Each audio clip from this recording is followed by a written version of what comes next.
வணக்கம். இன்றைய பதிவில் நம்ம டிஃபனுக்கு ஒரு பருப்பு இல்லாத இன்ஸ்டன்ட் சாம்பார் எப்படி செய்யறதுன்னு பார்க்கலாம். அதுக்கு முதல்ல நான் ஒரு கடாயில் எண்ணெய் ஒரு 2 ஸ்பூன் ஊற்றிருக்கேன். இது நான் இப்போ வீடியோவுக்காக வத்தல் பொரிச்ச எண்ணெய் தான். அதுலேயே நான் சாம்பார் நைட்டுக்கு வைக்கிறேன். இப்போ இதில் கொஞ்சம் கடுகு போட்டுக்கலாம், ஒரு பிஞ்சு சீரகம் போட்டுக்கலாம், கொஞ்சம் உளுந்து போட்டுக்கலாம், கொஞ்சம் பெருங்காயம் போட்டுக்கலாம், ஒரு 4 இதழ் கருவேப்பிலை போட்டுக்கலாம், ஒரு பச்சை மிளகா நல்லா 2ஆக கீனி போட்டிருக்கிறேன். 2ஆக உடச்சி போட்டுக்கோங்க, முழுசாக போட்டிங்கன்னா வெடிக்கும். இப்போ இதில் சின்ன வெங்காயம் ஒரு கைப்பிடி அளவு போட்டிருக்கிறேன்.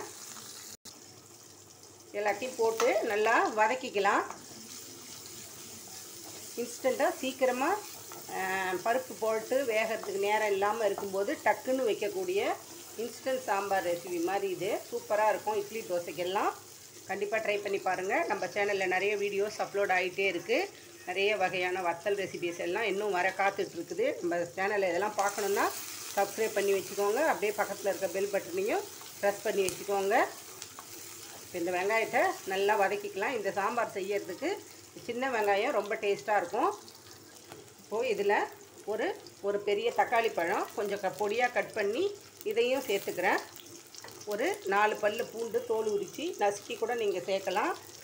இதையும் சேர்த்துக்கிறேன். நான் இதையும் சேர்த்து நல்லா வதக்கிக்கலாம். நம்ம இந்த தக்காளி வதங்கும் போதே இதில் ஒரு 1/4 ஸ்பூன் அளவுக்கு நம்ம மஞ்சள் பொடி சேர்த்துக்கலாம். இதில் காரத்துக்கு நம்ம ஒரு ஸ்பூன் அளவுக்கு தனி மிளகா பொடி சேர்த்துக்கலாம். நீங்கள் காரம் உங்களுக்கு திட்டமாக தேவைப்படுற அளவுக்கு சேர்த்துக்கலாம். நான் 1 ஸ்பூன் போட்டிருக்கேன். இதை நல்லா கொஞ்சம் வதக்கி விட்டுக்கலாம். இப்போது இதில் ஒரு 2 ஸ்பூன் அளவுக்கு மல்லித்தூள் சேர்த்துக்கலாம். நம்ம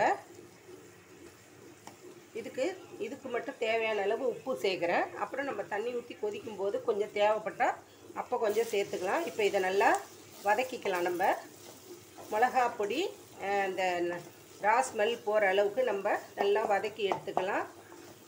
எண்ணெயில் கருகாமல் அப்படி உங்களுக்கு கொஞ்சம் ட்ரையாக இருக்கிற மாதிரி இருந்ததுன்னா கொஞ்சமாக தண்ணி ஊற்றி கூட நீங்கள் வதக்கிக்கலாம்.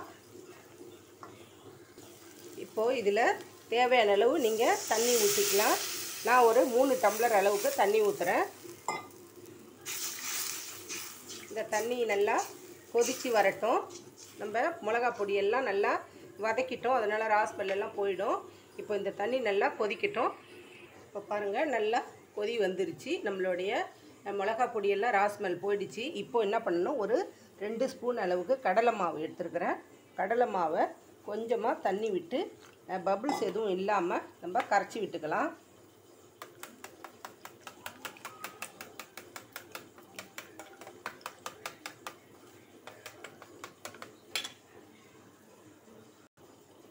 பாருங்கள், நல்லா நான் பபிள்ஸ் எதுவும் இல்லாமல் நல்லா கரைச்சி எடுத்துக்கிட்டேன். இப்போது இதை இந்த கொதிக்கிற இந்த கலவையில் ஊற்றிடலாம். அவ்வளோதாங்க, நம்மளுடைய சிம்பிளான இன்ஸ்டன்ட் சாம்பார் ரெசிபி ரெடி ஆகிடுச்சு. இது கொஞ்சம் ஒரு 2 நிமிஷம் கொதிச்சிச்சின்னா இந்த பக்கம் நம்ம இட்லியோ தோசையோ உடனே ரெடி பண்ணிக்கலாம். நம்மளுக்கு எந்த அளவுக்கு தண்ணி தேவையோ அந்த அளவுக்கு அளவு பொருள் எல்லாம் சேர்த்துக்கிட்டோம்னா நல்லா திக்னஸ் வந்துடும். நம்மளுக்கு இன்ஸ்டன்ட் சாம்பார் அரிசி இதில் ஒரு கொத்தமல்லி தழை தூவிக்கலாம். நீங்கள் நல்லா சூப்பராக சாம்பார் பருப்பு போட்டு வச்சுருந்தா கூட அந்த அளவு டேஸ்ட்டாக இருக்காது. இது இந்த அளவு டேஸ்ட் கொடுக்கும். இப்போ இது நல்லா கொதி வரட்டும்.